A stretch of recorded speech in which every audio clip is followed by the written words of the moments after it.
Bonjour à toutes et à tous, je suis très heureuse de vous retrouver pour ce dernier journal de la semaine. Nous sommes le vendredi 19 février et tout de suite voici les titres.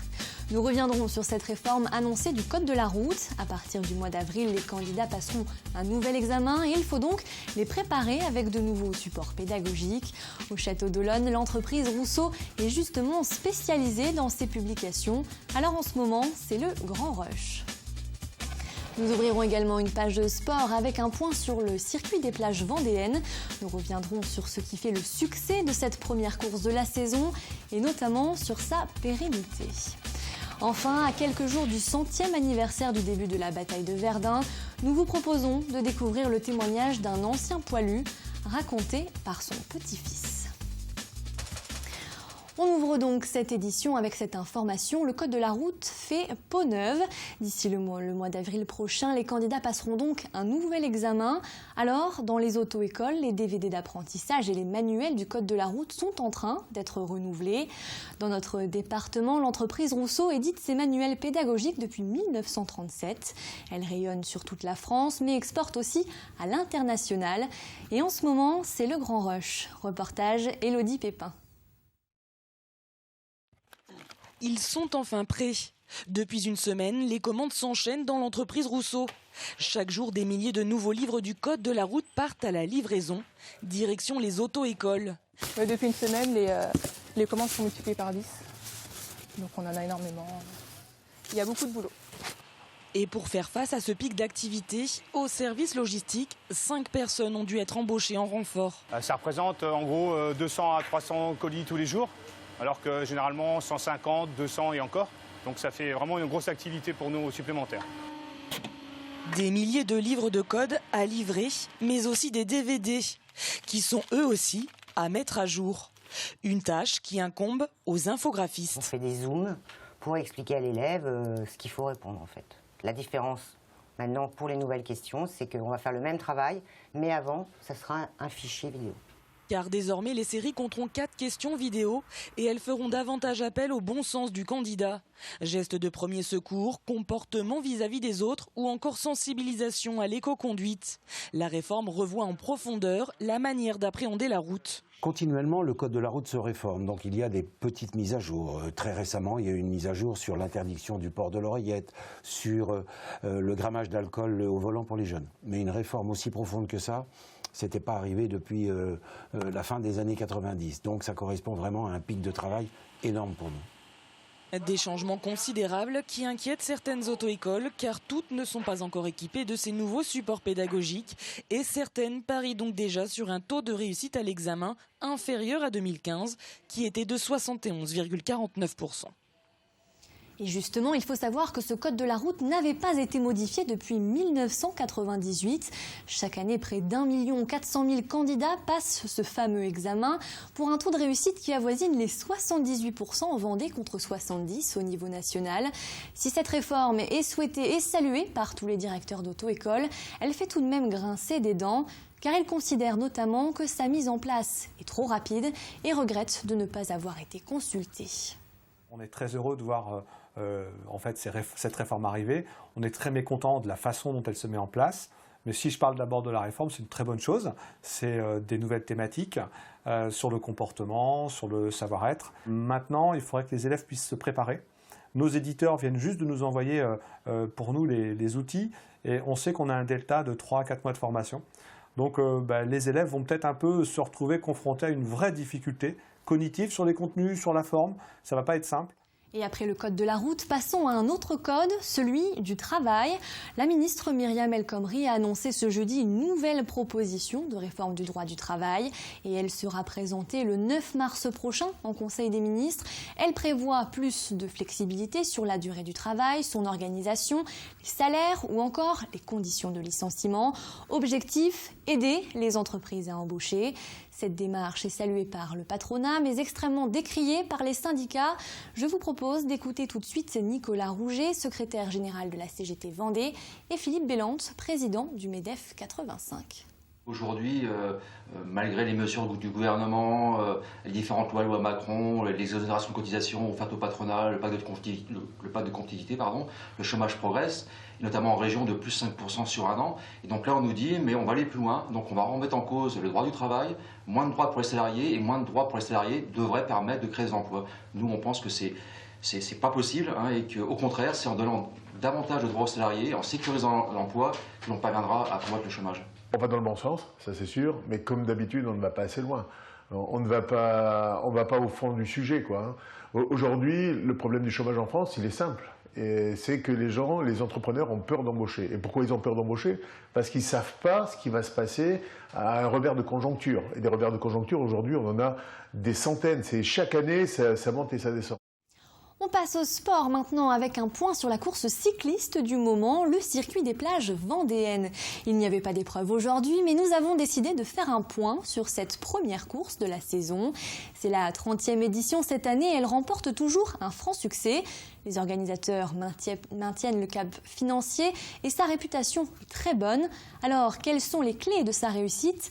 Élément de réponse avec Aurélien Huard. 200 coureurs alignés sur chaque épreuve et jusqu'à 250 candidats sur certaines courses. Après 30 ans d'existence, le circuit des plages vendéennes est un rendez-vous incontournable pour beaucoup d'équipes. Charlie Lecomte est directeur sportif et depuis plusieurs années, il est en Vendée au mois de février.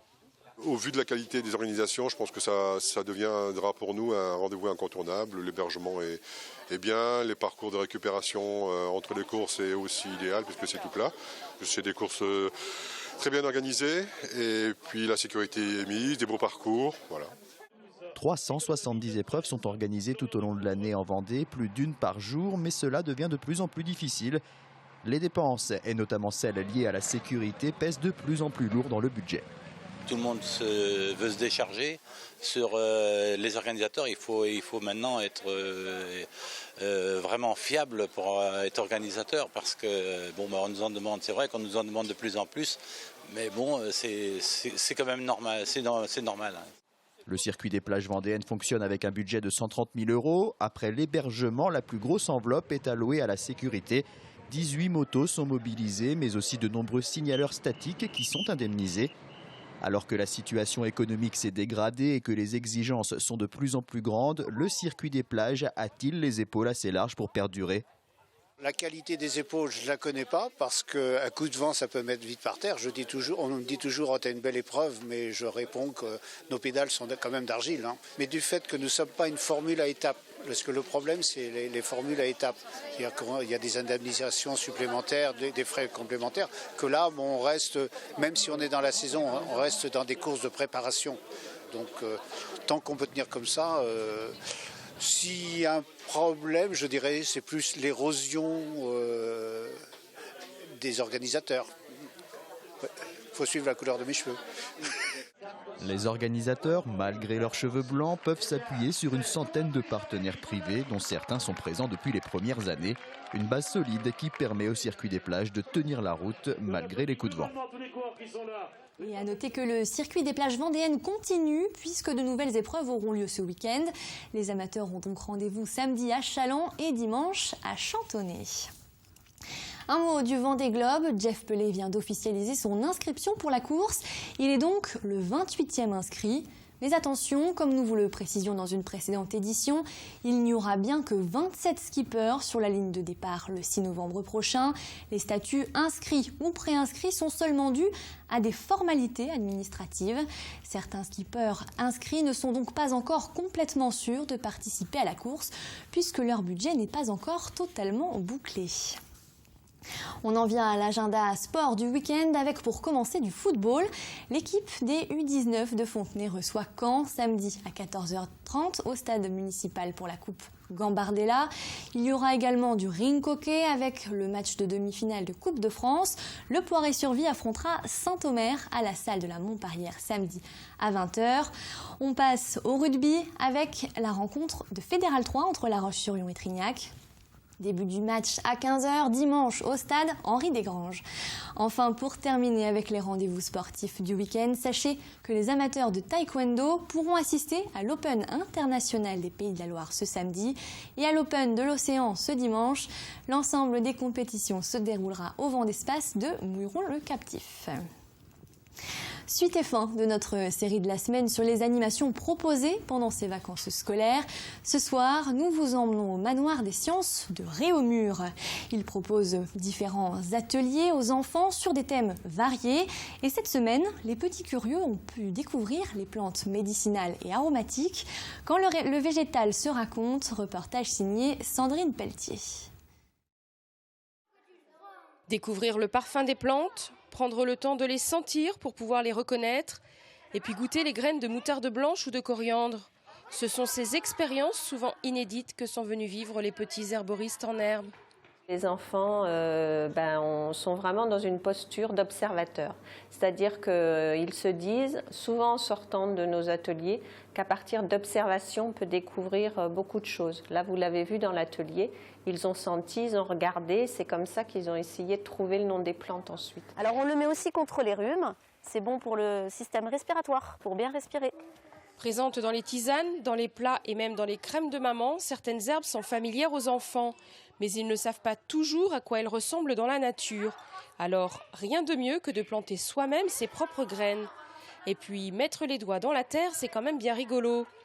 Mais au-delà de la découverte, il y a un objectif clair. Il y a quand même possibilité de faire beaucoup de choses avec les plantes et qu'on a perdu un peu tout ça et qu'on a eu tout ça autrefois, mais que ça s'est perdu avec le temps. Et donc essayer de redonner l'envie d'avoir des plantes chez soi et de les utiliser dans la cuisine, en sirop, en confectionnant des petits plats, enfin voilà. Laisser les graines germer, puis la plante pousser pour en cueillir les feuilles qui devront ensuite sécher. Il faudra encore beaucoup de patience aux petits herboristes pour que les feuilles de laurier se retrouvent dans le pot-au-feu familial. Un mot sur les programmes diffusés sur TV Vendée ce week-end. En pleine période de commémoration de la Grande Guerre, nous vous proposons de découvrir un documentaire sur Georges Clemenceau, La part du tigre. Il sera visible ce samedi à partir de 18h50, puis rediffusé à 23h. Pour ceux qui l'auraient éventuellement manqué, une séance de rattrapage est prévue dimanche à 13h30. Et justement, comme je vous l'indiquais en début de semaine, ce dimanche sonnera l'heure du 100e anniversaire du début de la bataille de Verdun. Elle fut la plus longue, la plus meurtrière et la plus dévastatrice des batailles de la guerre 14-18. Alors, pour raconter l'horreur des tranchées, de nombreux soldats ont choisi de s'exprimer à travers des dessins, quelques photos, mais surtout des lettres ou des petits carnets. C'est le cas d'Henri Lebrun. Son petit-fils a retrouvé par hasard un carnet griffonné de souvenirs. Il les a retranscrits et aujourd'hui, il les lit en public. Rencontre avec Cyril Guillet. Oui, voilà mon pauvre Émile parti. Quel malheur. Nous étions si bien ensemble. Un morceau de pain, nous le partagions. Quand j'ai vu l'obus éclater, aussitôt j'ai appelé « Émile !» Pas de réponse.